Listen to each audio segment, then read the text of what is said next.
Welcome to the newest episode of Beyond the Fame with Jason Fraley. I'm your host, Jason Fraley, picking the brains of the top filmmakers, musicians, and artists of our time. Their song Push was just reintroduced to Barbenheimer moviegoers in the blockbuster movie Barbie, and now Matchbox 20 rocks Jiffy Lube live in Virginia tomorrow night. I spoke to lead guitarist Kyle Cook about the band's biggest hits, including Push, 3 a.m., Real World, Bent, If You're Gone, Bright Lights, Unwell, and How Far We've Come. Hey, Kyle Cook. Hey, thanks so much for joining us on WTOP in Washington, D.C. Stoked to be here. Thanks for having me on, man.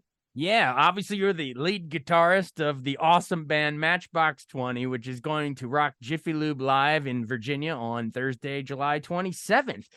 So now some rocking will be had. Rocking will be had. Yeah, will be had. I do believe. No rocks unturned.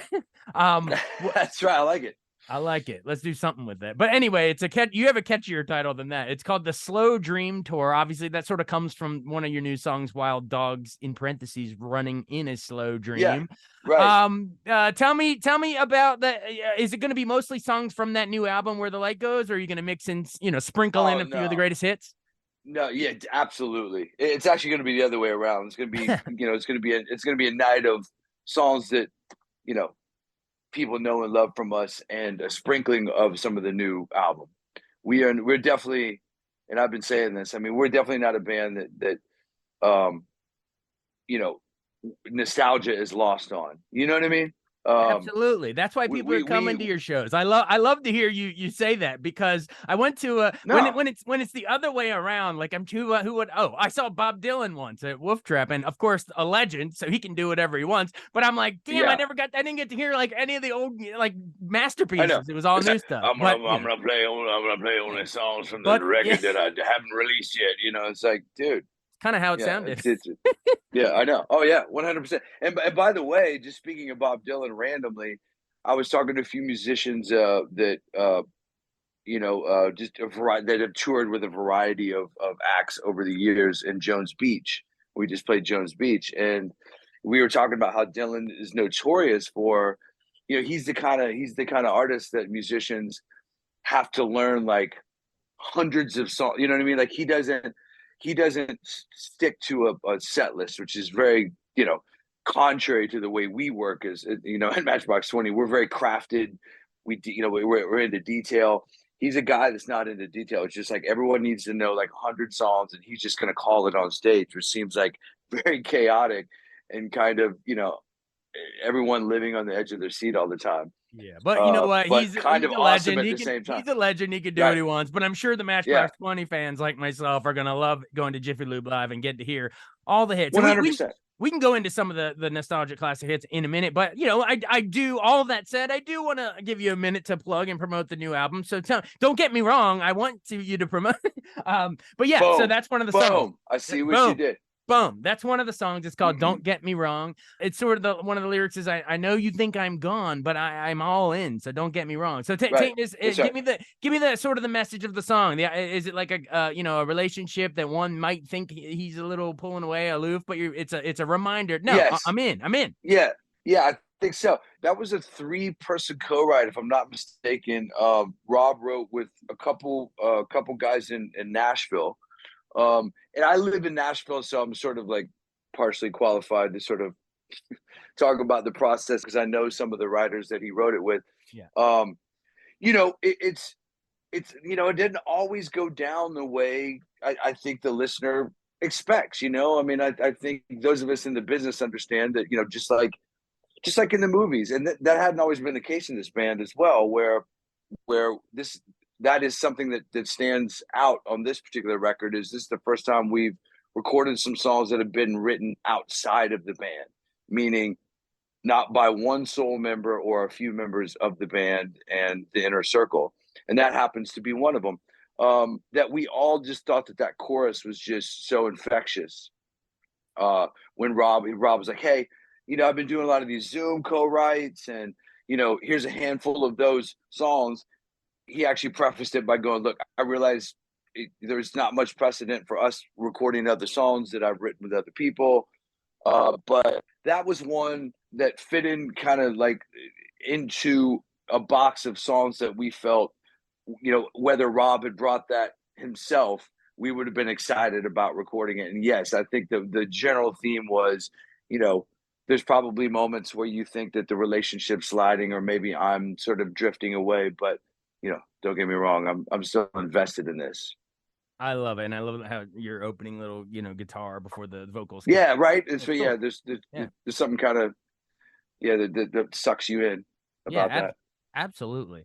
Well, whenever I have someone on, I love to remind our listeners sort of your personal origin story. Like you were born in what, Indiana in '75. Like how did you That, make your way down to Orlando to meet the guys and Rob and form the band? I right. guess what, midnight '95, Yeah, something like that's right. That's right. I'm a Hoosier. that. Great Grew up movie. grew up in yeah, yeah, right. It's a great movie, 100%. And I mean, it's I come from the land of, people's grandmothers can shoot a proper free throw. It's like that's how we get down here in rural Indiana. I don't know what the deal. I don't know where basketball became such a fixture in people's lives there, but that's the case.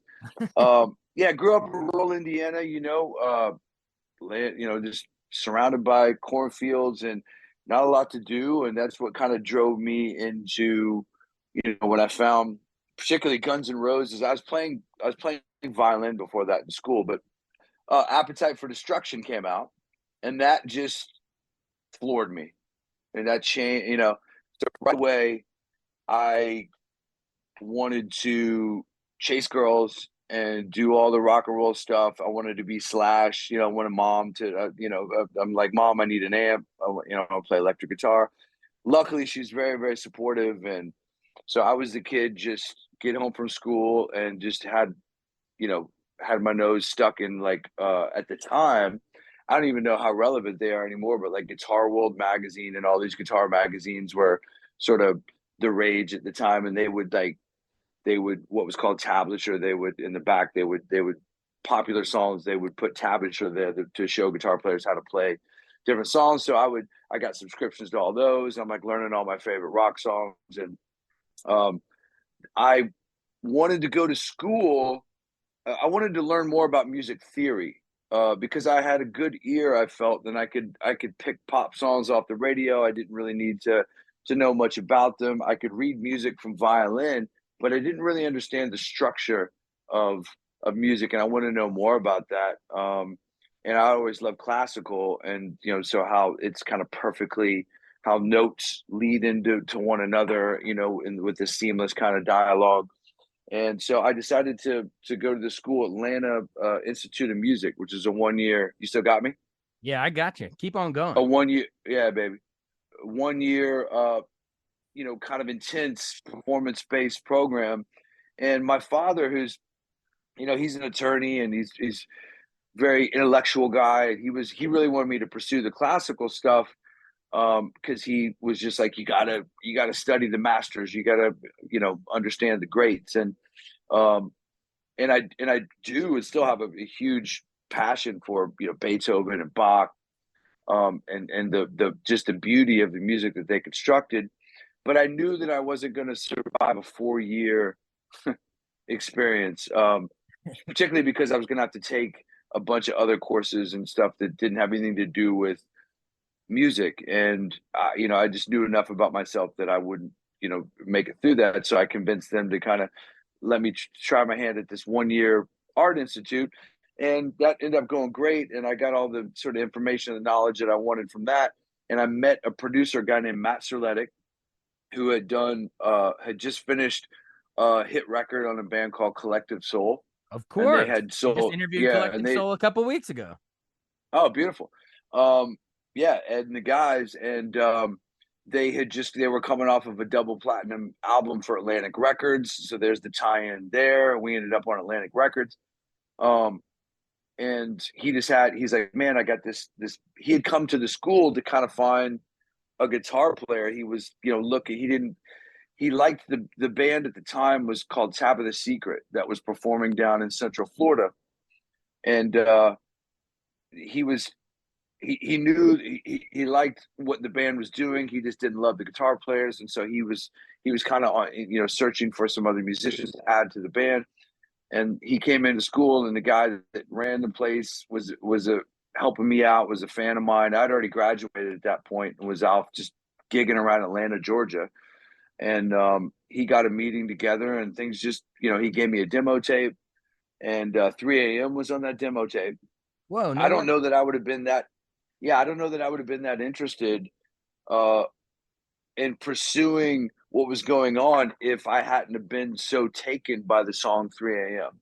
And I just had a real gut feeling that, like, culturally that song was gonna be really meaningful when recorded right, when recorded, when fully kind of in its fully realized form. And that was the only song, turned out that was the only song that actually made it onto that first album. And and not surprisingly, it's become one of our most kind of beloved songs these days. You were When you we were play it right on live. that. So You were right. Something about yeah, I that mean, caught your ear, and just like the well, I'm rest not. of Yeah, us. yeah, I'm not taking credit. I mean, Rob wrote the song. I'm not taking credit for that. I'm just saying, I had a feeling that there's something about that song that was telling me that I should pursue this, even though it wasn't necessarily the kind of music that I was listening to at the time.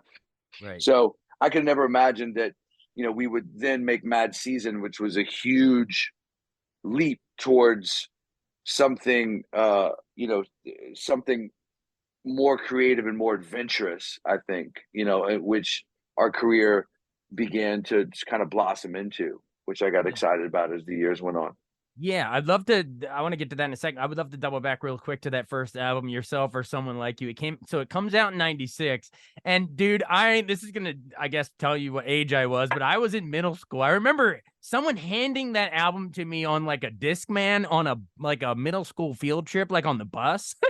So I'm probably doing the whole, like, skipping while riding it down the road or whatever on the Discman. But that album just Yeah. blew me away. I mean, you mentioned 3 a.m., but tell me, I guess the first single that blew up and got the Grammy nomination was Push. Tell me about recording Push. So Push came later in the game.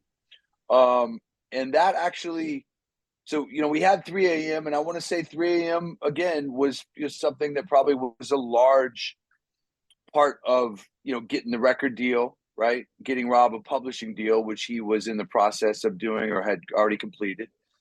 And I wasn't in the room, but that's the story that I've heard, is he had heard of this songwriting game of sort of like, um, what if we choose some words, right? And we write an entire song around a word, right? So I'm gonna provide you with 10 words that are kind of interesting and that maybe evocative in some way. We're gonna select one, and then we're gonna just write a song about it as an exercise. And so Push ended up being, my understanding is, one of those words. And the exact way that fell out, I don't know, because I mean, hell, at the time, I mean, obviously no iPhones. There was no real simple way to record things. I Right. mean, You like can't in do a terms of voice like me- You can't do a convenient, voice memos back then. right? In terms of convenient things that people had in their pocket. So they wrote that maybe in a hotel room or something like that, scribbled it down. But that's the way that's the way it was inspired, which is interesting, right? Like more of an exercise than, not to say the lyrics don't have meaning and all that, but what drove it was, hey, let's write a song around the word push, because that seems like an interesting word. And so that came like 11th hour, honestly. And then when we all heard that, we heard that chorus and that Rob's verse melody. Hmm. Um, we were all like, oh wow, yeah, this is, now we're really getting somewhere. We've got, the great songs are just kind of, compiling here. I love that story, that it was just like a name out of a hat, or a one word, and let's craft it around it. Yeah, right. That Was is. that was that We the don't. same for was that the same for Real World? Did someone pull out like superhero and they just write around Yeah, it? that does seem right. I hope it's soup. I really do. I hope the actual story is that Rob was eating SpaghettiOs and saw Real World and wrote a song about it. I don't actually know, but it wouldn't surprise me. I do know that about Push, and it's always stuck with me because we really started to uh, develop an identity sonically with that song as well, because the guitars start off kind of clean, and it has this ballad type feel, but when you get to the end, it's quite aggressive, and it's kind of, and Yeah. he literally says in the song, don't boil paper. It's like, it is kind of bowling you over at the end. It's almost like the microphones are trying to contain all this like room energy that's coming from the drums and the guitar and the bass. It's just a really loud, boisterous band towards the end. And so that juxtaposition of sort of like sweet and tender versus angry and aggressive started to, we struck on something culturally with that sound, I want to say. Oh, absolutely. And then, of course, you continue to evolve for that second album, Mad Season, in what, 2000? The album itself, I guess, gets nominated for the Grammy. But tell me about real quick, Bent and If You're Gone. Like those are two massive songs that we all grew, that are like soundtracks of our lives. But have those two come together? Oh, that's cool. I love hearing that. So Bent is one of my favorite tracks, and one of my favorite arrangements. I love Rob's melody, of course, and the idea of it, but what we did with it as a band, Paul's like these kind of like polyrhythms and stuff were really quite. They sparked quite a lot of debate within the band, because I remember Rob kind of going, "Why would you play?" He and Paul got in this argument, and it was very, contentious about like, why would you're messing my song up, man. That's too much information. Paul Doucette, that's right. The drummer. But right, because he's a very lyrical drummer. I feel like, and which I reminiscent of Ringo to me, honestly, because a lot of times, if you think about like Come Together, right? The Beatles, like those kind of fills and those kind of like little hooks, percussive hooks, kind of stick also in your mind, and create some identifying features. So that him doing that with Rob's melody, and then these kind of ethereal, strange guitar sounds that are, you get to the bridge of that song, and it's almost like there's these strange little alien guitar sounds that are trying to get out and squirming around. It's a very bizarre and kind of lovely arrangement at the same time. Now, what's interesting about the opening, and I'll tell you this, the opening of that song was an accident.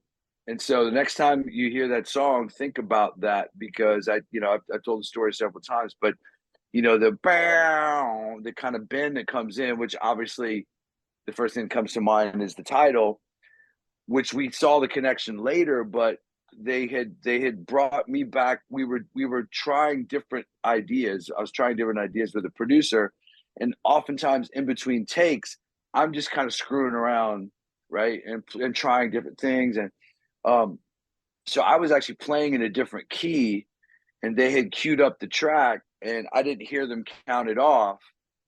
So it started in a different place than I expected it to. It starts with that drum groove, which I was just talking about, which opens the song. Yeah. Well, I'm sorry, it starts with the guitar thing. It was going to start with the drums, and because the track cued wrong, I started in the wrong key, and I sort of self-corrected as it was happening, right? So that's why you hear that bow, bow, and then it falls on that really bizarre note. Yeah. And then I lift into the right key as the drums come in, because I realize I'm playing in the wrong key. But then stuff like that is really cool when it happens, like these happy accidents, because it reminds you that not only the things that you can spend a lot of time crafting things and intending to do something one way and assuming that it's the right way, and then actually make a mistake and everyone react in a way that it's unimaginable, and then it ends up being one of our more iconic musical moments is kind of intriguing to me always. Wow, what a great Bent story. That's amazing that it mirrors the title, the guitar bent. Yeah, I know, right. And then of course, the song's called Bent, so it's like, of course we're going to use that, Of course. Do you want to give me I don't know how much time you got, because I do want to get to your next albums, but do you want to give me anything on If You're Gone real quick? Because I'd love to play that one on the radio too. Yeah, absolutely. Yeah. Let me give you something on If You're Gone. Rob actually just gave a little bit of an explanation last night, so it's kind of fresh in my mind. He and I have been doing that solo in sort of like a real stripped down way, even though obviously it's produced and recorded. There's horns and everything. That he and his wife Marisol, I think at the time, in terms of like what inspired it originally was early in their relationship, the band was very successful at that time. Like we were kind of at the peak of Matchboxdom, Matchbox and them. yeah, it's like one of those times that we all understand in our lives is going to be very hard to ever return to, right? Because you're never going to be in your early 20s and on top of the charts and on top of the world again. We got a 10 million plus selling record. It's continuing to go. The labels pushing us and pushing us to just go everywhere. And of course, we don't want to say no. We're young guys that want to be rock stars like anybody would be at that time. And so we're like, okay, it almost became unhumanly, really. I mean, because we were just going so hard that nobody understood how how long this record was going to ride the charts. So we're doing that, and I think If You're Gone came from a place where his wife Marisol wasn't sure if she could hang with that lifestyle. He just wasn't home, and so I think he kind of wrote that as like an ode to that idea, like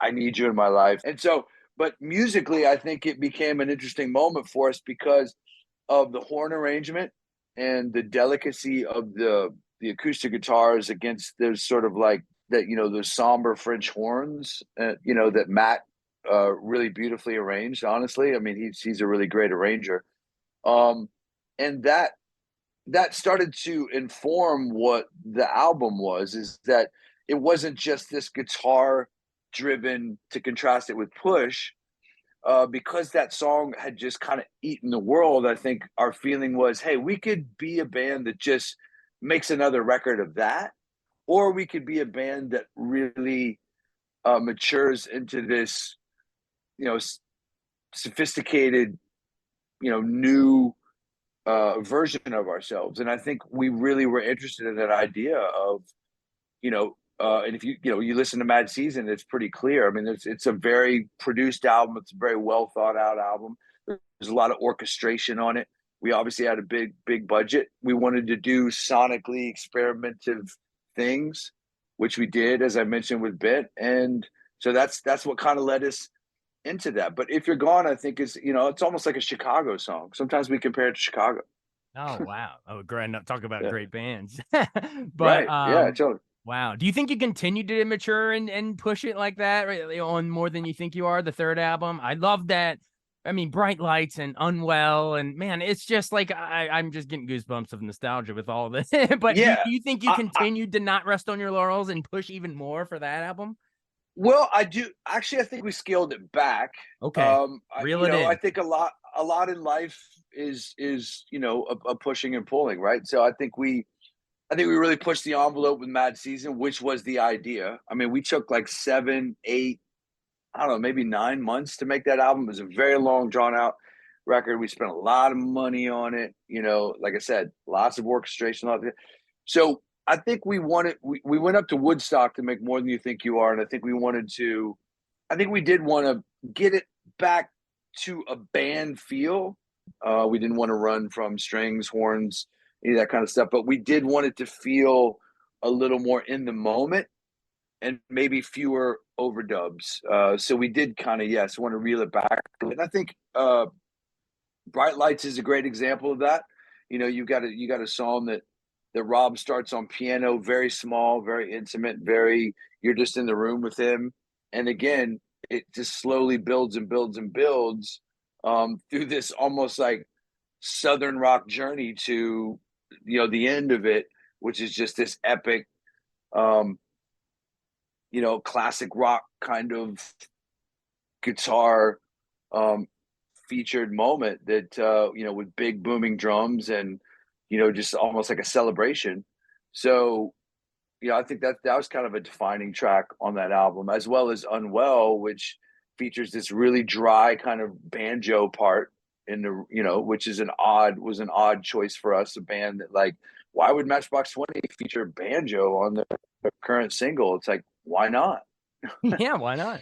Yeah, I love that. And then just sort of bringing right. it chronologically more to fill the gap towards then and now? Like, I know the band sort of, I mean, I guess you put out that retrospective Exile on Mainstream where it was like a double disc. One was like greatest hits. The second disc was greatest hits. First disc was like Right. new stuff, How Far We've Come, which is all-timer banger again. But yeah, take me sort of into that period. I mean, the band's like, it's a bit of a hiatus in terms of like studio albums, because I guess Rob Thomas is doing some solo stuff. I mean, that Santana duet Smooth was badass. I guess that had been a few years early in 99. But, you know, he does Lonely No More and Street Corner Symphony and This How Heart Breaks, Someday, all that stuff. What'd you make of that period of Rob breaking out? And do you play, and do you ever mix any of that into, even though it's a Matchbox 20 concert, do you still mix in any of that solo Rob stuff too?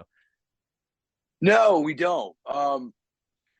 I don't think that we're opposed to it. We've paid a lot of attention to keeping the brand separate because of what I would consider to be brand confusion. Right. You know, so if you work really hard to, you know, all of the things that we do that are, you know, that are kind of in the, you know, seem to be in the abstract, right? Which is sitting in a studio and going, oh, I think we should put banjo on that. No, I think we should do French horn. Like that kind of, that's kind of an abstract creative process, but it all feeds into the idea of, you know, what we feel sounds like the band, and you know, in defining what sounds like the band is hard enough. When you finally achieve it, or you feel like you've achieved it, to not allow it to have its own space isn't really doing it justice. So that's kind of how we've treated it going forward. And I would assume Rob feels the same way about his solo stuff. He wants it to exist in its own space. And once, you know, if you start mixing that up a lot, then it, I don't know, does it, you tell me, maybe it makes it less special. You know, maybe it makes his efforts less special and the band's less special. I like that. So yeah, fans, if you're listening to this, if you see the poster that says Matchbox 20, you're going to hear all the great songs by the band that we've been discussing and the newer stuff. But then if you want to hear the other Rob Thomas solo stuff, then you wait and see for a poster when he comes to town, when it says Rob Thomas, or maybe Santana for that one, or whatever. But you know, you got to go see those shows. It gives you incentive to go see those. Plus, you guys have way too many hits anyway. It'd be impossible to fit all that in there. I know, dude, exactly. I mean, it's a very good problem. It's a great problem to have. I mean, I guess you kind of reunited and did North as well in 2012. But then that brings us back to the latest, Where the Light Goes. We talked at the top. We did a deep dive into Don't Get Me Wrong, which is a great new song. But tell me a little about the title track, Where the Light Goes. What inspired it? So, yeah, Where the Light Goes, it's an important song because it kind of anchored the whole group of new songs. It was one of, you know, of a handful of things that Rob had sort of, you know, felt good about, that he sent to us, that we got really excited about, that we liked the idea of conceptually. We liked the idea of, you know, and he was still kind of forming the shape of the lyrics at that time, but, you know, the general idea of where these lights go and where do they go when your eyes close, like that idea really I identified with. I like that idea of, can you tell me where the light goes every time your eyes closed, right? So it's like, it's less about, it's more of this larger metaphorical light, you know? And so that conceptually was cool, but musically getting our heads around that.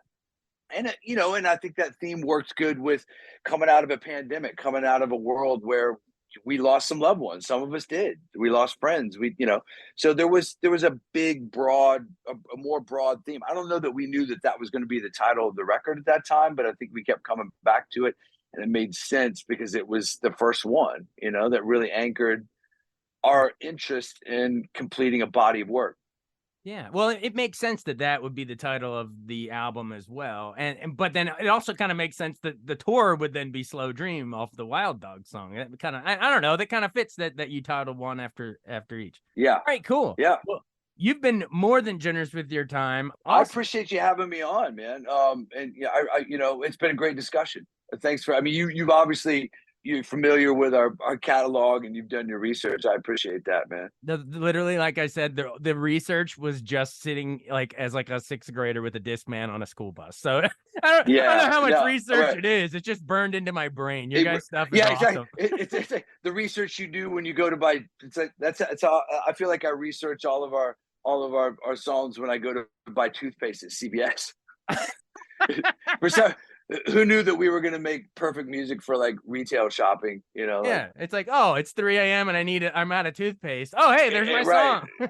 Yeah. I'm getting plaque and gingivitis. Oh, I'm a little unwell. I mean, we can do it. Yeah. We Hey. can do it with whatever. But Hey. all right. It's like I'm like picking through ripe tomatoes, you know, and Oh, it's like I get yeah. a I got journey of our recorded history.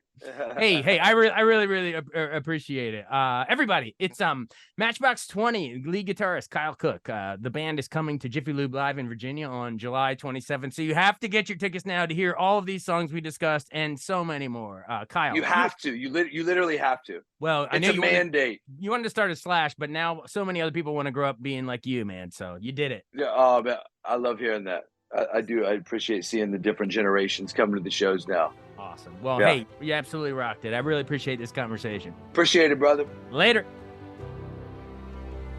Thanks so much for joining us on Beyond the Fame with Jason Fraley. Remember to hit the subscribe button and give us a 5-star rating if you like what you hear. We'll see you next time.